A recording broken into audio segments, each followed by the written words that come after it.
हम कर रहे थे इनडायरेक्ट स्पीच, यानी डायरेक्ट को इनडायरेक्ट में बदलना। उसमें भी हमने शुरू किया एक्सक्लेमेटरी सेंटेंस। एक्सक्लेमेटरी सेंटेंस के नियम अपने को ध्यान रखने हैं कि कौन सा नियम कहाँ लगना है। जैसे the player said hurray we have won the match, इसमें फुल स्टॉप तो आ रहा है, यहाँ पर हुरे लिखा हुआ है और कौन सा चिन्ह आ रहा है, देखो एक्सक्लेमेटरी साइन आ रहा है। अगर एक्सक्लेमेटरी साइन आता है तो वो एक्सक्लेमेटरी वाक्य होगा, चाहे मीनिंग के साथ आए चाहे वाक्य के पीछे आए।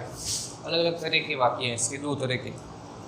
इस मीनिंग के साथ आए, ओ आ गया, ओह आ गया, हुरे आ गया, तब क्या ध्यान रखना है, तो हुरे से पहचान लो we have won the match, हम मैच जीत गए। इसका मतलब हुरे किसके लिए प्रकट हो रहा है, खुशी के लिए। किसके लिए प्रकट हो रहा है, खुशी के लिए हुरे शब्द का प्रयोग हो रहा है।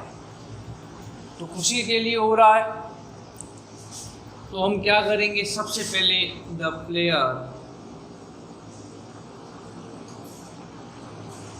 Players,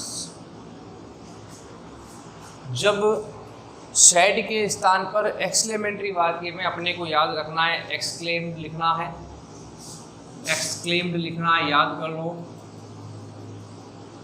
EXCLAIMED, exclaim. फिर दुख हो तो सोरोग्रिफ लिख दो, खुशी हो तो जॉय लिख दो, ठीक है ना। तो यहाँ खुशी हो रही है, एक्सक्लेम्ड विथ क्या लगा देंगे, जॉय। जॉय माने आनंद, खुशी। तो ध्यान रखो, एक्सक्लेमेटरी पहचाना, फिर ये पहचाना कि ये किस तरह का वाक्य है, खुशी का वाक्य है। मैच जीत गए हम तो खुशी हो रही है, तो इसलिए हमने क्या लिख दिया, सैड के स्थान पर एक्सक्लेम्ड विथ जॉय। याद कर लो इस बात को, और साथ में दैट का प्रयोग करना है। ये लाइन आपको याद ही रखनी पड़ेगी, एक्सक्लेम विथ जॉय दैट। आगे बात समझ में यहाँ तक। उसके बाद कठिन नहीं है, बस ये पहचान कर लिखना ही थोड़ा कठिन है। उसके बाद ये वाक्य सरल होते हैं, इसका कोई काम नहीं है, ये तो खाली पहचान करने के लिए था। इसके बाद वाक्य शुरू होता है, यहाँ क्या आ रहा है, वी। वी वचन कौन सा है, सिंगुलर एक वचन, फर्स्ट पर्सन एक सेकंड है। फर्स्ट पर्सन पहले स्थान से बदलते हैं, हमने कहा था आई माई मी और we our us first person है। फर्स्ट पर्सन को पहले स्थान से बदलना है, सब्जेक्ट से क्या करना है, बदलना है। सब्जेक्ट में यहाँ क्या लिखा हुआ है, द प्लेयर्स, ठीक है। वी को बदलना है तो वी की टेबल क्या होती है, वी ओवर और अस, वी ओवर अस होती है। बदलना किससे है, प्लेयर्स। केवल यहाँ एक खिलाड़ी होता तो हम उसको ही ऐसी मान लेते खिलाड़ी में, लेकिन यहाँ प्लेयर्स लिखा हुआ है, देखो ये एस लगा हुआ है, प्लेयर्स लिखा हुआ है तो बहुवचन है। तो बहुवचन में ही सी नहीं लिखते हैं, टेबल चलती है दे, दियर और देम की। तो वी के सामने कौन आ गया, दे आ गया। वी के सामने कौन आ गया, दे आ गया। वी के सामने दे आ गया तो वी हट गया, यहाँ पर क्या लग गया, अपने दे लग गया, THEY। फिर बोल रहा हूँ, वी पर्सन कौन सा है, फर्स्ट पर्सन। फर्स्ट पर्सन पहले स्थान से, वी की टेबल हो गई वी ओवर अस। और वहाँ बहुवचन है इसलिए ही सी नहीं चलानी है, दे दियर देम चलानी है। बहुवचन कोई भी हो तो दे दियर देम चलाया, वी के सामने दे आ गया इसलिए हमने यहाँ दे लिख दिया। फिर क्या आ रहा है, हैव किसमें बदलना है, हेड में। वॉन का वॉन लिखना है, द का द लिखना है और मैच का मैच लिखना है।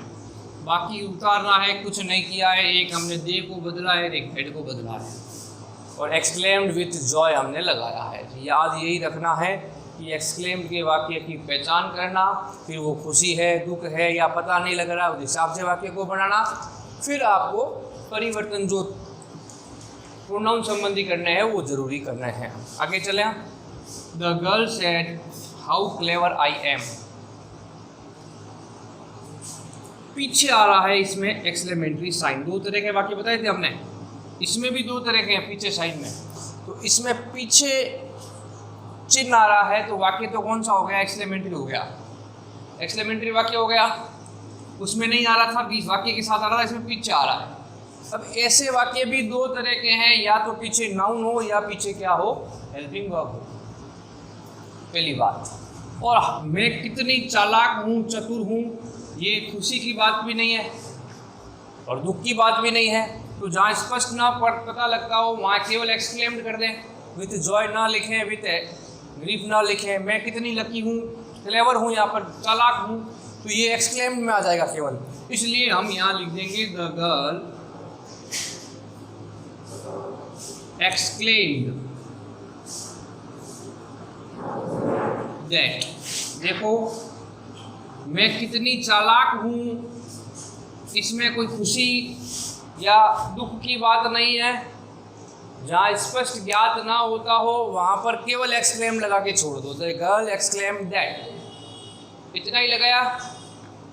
उसके बाद इसमें दो तरह के वाक्य आते हैं, एक में पीछे नाउन हो या पीछे हेल्पिंग वर्ब हो। कौन सा बड़ा वाक्य है ये चेक कर लो। ये पीछे एम आ रहा है, एम क्या है, अपनी हेल्पिंग वर्ब है।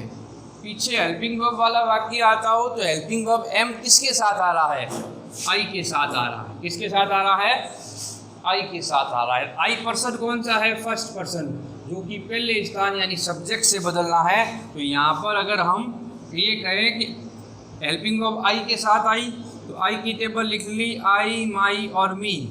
बदलना पहले स्थान गर्ल से है, तो यहाँ पर क्या आ गया, सी, हर। आई के सामने कौन आ गया, सी आ गया। आई के सामने कौन आ गया, सी आ गया। सी, आई हट गया, पहले हेल्पिंग वर्ब इसके साथ आई है ना, तो इसको आगे ले जाएंगे, तो यहाँ पर आ गया सी। इज आर एम था, किसमें बदल गया, वाज वर्ब में, सी वाज। ठीक है, इस हाउ का कोई काम नहीं है, क्लेवर है तो क्लेवर है तो हम साथ में वेरी जोड़ देंगे, वेरी क्लेवर। इसमें नियम यही था कि हेल्पिंग वर्ब जिसके साथ आ रही है, जिसके साथ हेल्पिंग वर्ब आ रही है उसको आगे उठा के ले जाना है सब्जेक्ट को। आई है तो बदल दिया हमने, किस में बदल दिया, गर्ल से सी में बदल दिया। देखो बदल दिया। इज आर एम था तो अपने नियम में वाज वर्ब में चेंज कर देंगे, वाज लगा दिया। हाउ का प्रयोग लिखना नहीं है, वेरी जो है हम लगाएंगे वाज वर्ब के बाद, हमने कहा था। फिर क्या आ गया, क्लेवर आ गया। आगे यही बात समझ में, आगे चले। फिर आता है the man said alas he is no more. अब इसमें पीछे तो चिन्ह नहीं है, लेकिन चिन्ह इस मीनिंग के साथ है। देखो एल्स, एल्स क्या व्यक्त करता है, दुख व्यक्त करता है। पहली बात दुख व्यक्त करता है, एल्स शब्द, दुख आता है इसमें, पहली चीज। ही इज नो मोर, वह नहीं रहा, इसका मतलब क्या हो रहा है, दुख हो रहा है। तो हमने यहाँ लिख दिया द मैन एक्सक्लेम्ड विथ सोरो दैट। ये लाइन दुख आते ही अपने को ये लाइन लिखनी है, एक्सक्लेम्ड विथ सोरो दैट। ये याद हो जाएगी हम। एल्स देखा दुख व्यक्त हो रहा है, एक्सक्लेमेटरी है तो एक्सक्लेम्ड विथ सोरो दैट लगा दिया।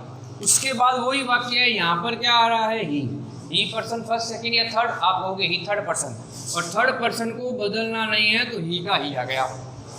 फिर क्या आ रहा है, इज आ रहा है, क्या इज आ रहे हैं, किसमें बदलते हैं, वाज में। नो का नो आ गया, मो का मोर आ गया, वह नहीं रही। यहाँ पर बस वेरी नहीं लगाना है क्योंकि ज़्यादा नहीं रहते, कैसे नहीं रहते, तो ही वाज नो मोर, वह नहीं रहे, इतना ही आएगा तो वाक्य बन गया आराम से। ये सरल होते हैं जिसमें मीनिंग वाले वाक्य हैं। ये पीछे से उठा के लाने वाले ये थोड़े कठिन होते हैं, इनको ध्यान से गौर से समझना है। आगे चले वाक्य में, तो आगे आ रहा है she said to him bravo you have well done. Bravo शब्द तारीफ करने के लिए आता है। तारीफ जब करते हैं, ठीक है ना, तालियां बजाकर किसी का तारीफ की जाए तब ब्रेवो शब्द का प्रयोग करते हैं। ये हमने पहले लिखाया नहीं था, तो अब ध्यान रखें, इस तरह की कभी कभी वाक्य इस तरह के भी पूछ लेते हैं, ये ब्रेवो शब्द देकर। तो वहाँ क्या करना है, सी का सी आ जाएगा,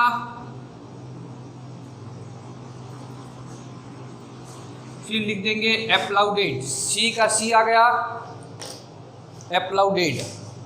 ब्रेवो शब्द आ जाए, एप्लाउडेड, यहाँ पर क्या था, हिम था, यहाँ हिम आ जाएगा, सेइंग आ जाएगा। ये थोड़ा ध्यान रखना है, इस तरह का वाक्य पूछ ले तो जहाँ पर बी आ रहे वी ओ ब्रेवो शब्द आ जाए वहाँ पर अपने को क्या लिखना है, एप्लाउडेड हिम सेइंग। याद कर लेना, भले ब्रेवो शब्द आए तो इसको लिखना है एप्लाउडेड हिम सेइंग, यह उसको तालियां बजाकर यह कहते हुए, स्वागत करते हुए, ठीक है ना। और दैट, जैसे हम एल्स में एक्सक्लेम विद सोरो लिखते हैं तो वहाँ ब्रेवो आ जाए तो वहाँ पर APPLAUDED एप्लाउडेड हिम सेइंग, ये हिम यहाँ से उतारा है, देखो यहाँ हर हो तो हर उतार दो, ठीक है ना। सी एप्लाउडेड हिम सेइंग दैट, ये फिक्स लाइन याद रखनी है। फिर क्या आ रहा है, यू, यू बदलेंगे कहाँ से, सेकंड पर्सन दूसरे स्थान से, दूसरे स्थान पर हिम आ रहा है तो यू था, हमने कहा यू, योर और यू। सेकंड पर्सन हिम से बदलना है तो ही, हिज और क्या आ गया, हिम आ गया। यू के सामने कौन आ गया, ही आ गया, तो यू हट गया, यहाँ पर क्या आ गया, ही आ गया, बस। फिर क्या आ रहा है, हेड, हैव हेड में बदलना है, वेल का वेल लिख देंगे, डन का क्या लिख देंगे, डन लिख देंगे, वाक्य बन जाएगा she applauded him saying that he had well done. इसमें नई चीज़ क्या थी, ब्रेवो आए तो एप्लाउडेड और यहाँ पर जो हर या हिम लिखा हो हिम और सेइंग दैट याद रखना है, इसको आपको याद ही रखना पड़ेगा यहाँ तक लिखने के लिए। बाकी वाक्य वैसे ही है जैसे हम साधारण वाक्यों को बनाते हैं। तो आपको एक्सक्लेमेटरी वाक्यों की समझ आ गया होगा कि कैसे वाक्यों को बनाना है, और अगर ना समझ आए तो आप पूछें कि किस तरह वाक्य को हमें बनाना है। धन्यवाद।